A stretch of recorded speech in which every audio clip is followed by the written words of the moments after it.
ሉላ ሳሚን እባክህ ሳሚ በዚህን ቀን እኔ ካንተ ውጭ ሌላ ሰው የለኝም፣ እባክህን እህቴን እንደምንም ብለህ ከነዚህ ሰዎች እጅ አውጣልኝ ትለዋለች።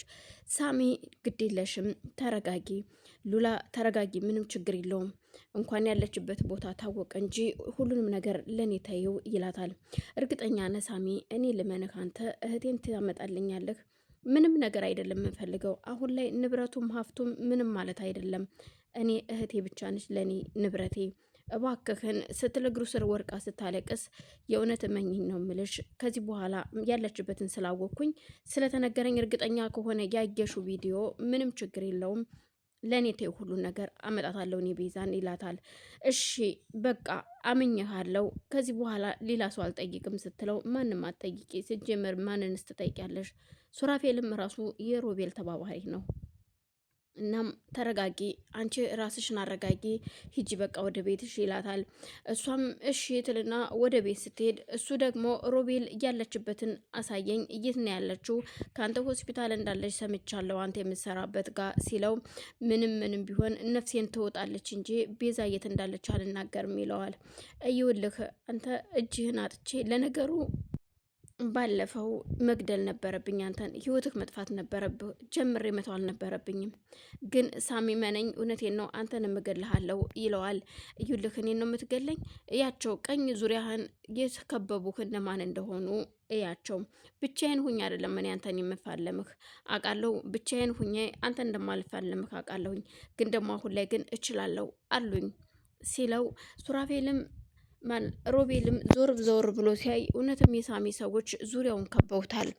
ስለዚህ የፈለገ ነገር በለኝ እንጂ ግን ቤዛ የት እንዳለች አልነግርህም ይለዋል። እኮ ለምንድን ነው የማትናገረው ሲለው እንደማልነግርህ እመነኝ፣ ከዚህ በኋላ አልነግርህም፣ ቤዛ የኔና የኔ ነች፣ ማንም አያገባውም ሲለው ሁለቴ እግሩን በዱላ ሲለው እሱ ተንሸራቶ ይወድቃል። መኪና ውስጥ ያለው ሰውዬም ሊያግዘው ሊወጣ ሲል አንተን ራስህን ይልህ ካፈር ድሜ ነው የምቀላቀልህ፣ አርፈ ተቀመጥ አንተም የሱ ጣፋንታ እንዳይገጥም ሲለው እሺ ልና መኪናውን በር ዘግቶ ውስጥ ይቀመጣል ሹፌሩ። ሱራፌልም ሮቤልም እግሩን እያሸ እዛው ቁጭ ባለበት ሰዓት አሁን ትናገራለህ አትናገርም ሲለው እውነቴን ነው ምልህ የት እንዳለች አልነግርህም ይለዋል። ያለችበትን ማን ማውቅ ያለው ከዚህ በኋላ አንተን አልለማመጥህም፣ ግን ደግሞ ከኛ ላይ ውረዱ፣ አንፈልጋችሁም፣ ከዚህ በኋላ አትምጡብን፣ ተውን ሲል ደግሞ ሶስተኛ ሲመታው በአጋጣሚ ኩቻ ከየት መጣች ሳይባል መታ ሱራፌል ምን ሆነ ነው የሰው ሰው የምትገለው እንዴታው እንጂ ስትል ትጎትተዋለች። አንቺ ተይኝ በእናትሽ ልቀቂኝ፣ ቤዛ እሱ ጋር ነው ያለችው፣ ስለዚህ ቤዛን ማምጣት አለበት ይላታል። እኮ እሺ በዱላ እኮ አይደለም አንተ ይሄ ሁሉ ዱላ ከሚወርድብህ ለምን እውነቱን ተናግረህ ዞር አትልም? ቆይ እሷን መያዙ ምን ያደርግልሃል? ትለዋለች። አንቺም አያገባሽም ዞር በይ ይላታል። እንደማያገባኝ እሱን በኋላ የምናየው አይመስልም። እባክህ ሳሚ የራሴ ነገር ሳያንሰኝ ደግሞ በአንተ ደግሞ መጨነቅ አልፈልግም ትልና የሞት ሞቷን ጎትታ ሳሚን ይዘው ትሄዳለች።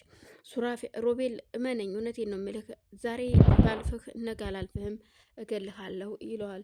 ሮቤልም እዛው መኪና ስር እየተንኩፋቀቀ ወደ መኪናው ተመልሶ ይገባና ወደ ሐኪም ቤት እንዲወስደው ሹፌሩ ይጠይቀዋል። ሳሚም ወደ ቤት ከሄደ በኋላ ቆይ ምን ማድረግ ነው ያለብኝ? ሳሚ ግን ቆይ ምን ነክቶ ነው? የኔ ነገር አያሳስብህም? እኔን እኮ ያ ሰውዬ ሊወስደኝ ነው እኮ። ማነው ደግሞ ያ ሰውዬ ሲላት፣ ክፍለ ሀገር አያቴ ጋር ሽማግሌ ሲላክ የመጣው ነው አሸብር የሚባለው፣ ከነስሙ አሸብር ነው እሱ። እርግጠኛ ነኝ ይህን ጊዜ አዲስ አበባ ሄዳለች የሚባለውን ወሬ ከሰማ ተከትሎ ይመጣል። እሱ ገንዘቡ ጉበቱም የሱ ነው፣ ምንም የሚገደው ነገር የለም። ስለዚህ እና ታዲያ መጥቶ ከእጄ ላይ ፈልቅቆ ሊወስድሽ ሙቻለሁ። እንደዛማ ከሆነ አሁን የሚያስቸኩለው ያንቺ ጉዳይ ሳይሆን የቤዛ ጉዳይ ነው። በሞትና በህይወት መካከል ነው ያለችው። በዛ ላይ እዚህ እርኩስ እጅ ላይ ነው ያለችው። ስለዚህ ቤዛን ማምለጥ አለብኝ፣ ቤዛን ማውጣት አለብኝ እባክሽን ይላታል። እኔስ እዚህ ላይ እንደውም አብረን ተጋግዘን አንቺ ምንም ነን ቤዛን ማውጣት ያለብን፣ ከዛ በኋላ ያንቺን ጉዳይ ደግሞ እንጨርሰዋለን። ይኸውልህ አያቴ እኮ ቤቷ ተከቧል ታውቃለህ፣ ሽማግሌ ተላከ ሲባል፣ ስለዚህ እኔ በጣም ፈርቻለሁ፣ የሞት ሞቴ ነው እኔ ማምለጭ የወጣሁትኝ ስትለው፣ ተረጋጊ፣ አሁን እዛም ብታያት እኮ ሉላ በጣም ተጨንቃለች፣ አልቅሳብኝ ነው የሄደችው እኮ ሲላት፣ እሺ እስኪ ለማንኛውም ወደዛ እንሄድ እንዴ? እስኪ ቆይ አክስቷም ሳትመጣ አትቀርም፣ መነጋገር አለብን። አክስቷም ራሱ አሁን ላይ ስለ እነሱ ነው እያሰበች አለችው። ሱራፌልም እዩልሽ ሉላ ንገርኝ። ማንም ሰው መስማት የለበትም ይሄንን ነገር። በእኔና በአንቺ ጋር ነው መቅረት ያለበት። አሁን ኦልሬዲ እነ ሳሚ ቤዛ አለመሆንሽን ያውቃሉ፣ ግን ደግሞ ንብረቱን ወደ እኔ እንደምታዞሪ ማንም ሰው ማወቅ የለበትም ይላታል። እኮ ለምንድን ነው አንተ የሚያሳስብህ ጧትም ማታም የንብረት ጉዳይ እንጂ የሰው ህይወት አይደለም? እስኪ አንዳንዴ እንኳን ስጋዊ ስሜትህን ቆም አድርገውና እስኪ ሰውነትህን ተጠቀም። ምንድን ነው አንተ ለሰው ልጅ ርኅራኄ የሌለ ጨካኝ ነህ። ምን ይታወቃል ብለህ ነው? ምናልባት ከሮቤል ጋር አብረተስ ተደራድረህ እኮ እህቴን ይዛሃት ሊሆን ይችላል። እህቴን መደራደር ያርጋሃት ሊሆን ይችላል። ምናልባት አሁን እኮ እኔ እህቴን እሺ ብዬ ንብረቱን እንኳን በስሟ ባዞርልህ እርግጠኛ ነኝ እንዳትጠየቅ ስለምትፈልግ እኔንም እህቴንም በማስፈራራት ትጨርሰናለህ። ስለዚህ ንብረት እያማረህ ይቀራል እንጂ በፍጹም አላዞርልህም። ሲቀጥል ደግሞ አንድ ነገር ልንገር፣ ከፈለኩኝ እኔ ዲኤንኤ ተመርምሬ የቤዛሃት መሆኔ ስለሚታወቅ ንብረቱ በሙሉ የኔ ነው፣ እያንተማ አይደለም፣ አያገባህም ትለዋለች። እኮ እንዴት እንደዚህማ ሊሆን አይችልም ሲላት፣ ምክንያቱም እኔ የቤዛ እህቷ ነኝ፣ ትክክለኛ እህቷ ነኝ፣ አክስቴ ነች። ምክንያቱም አክስቴ የአባቴ እህት ነች። እሷ ነች እንደተወለድን ይዛን እኔን የለየችኝ። ስለዚህ ሁሉም ነገር እሷ ጋር ስላለ እውነታው እሷን መጠየቅ ትችላለህ። ግን ቀኝም ነፈሰ ግራ ይህንን ንብረት አታገኝም። ግን አሁን ትክክለኛ ሰው ከሆንክ እውነቴን ነው ምልህ፣ ንብረቱን ሳይሆን መፈለግ ያለብህ አሁን ላይ እህቴን ነው። እህቴን ብታወጣት ንብረቱ ያንተ ነበር። ግን አንተ ቤዛን ከልባት አታፈቅራትም፣ ንብረቷን ነው እንጂ የምታፈቅረው ትለዋለች ሱራፌ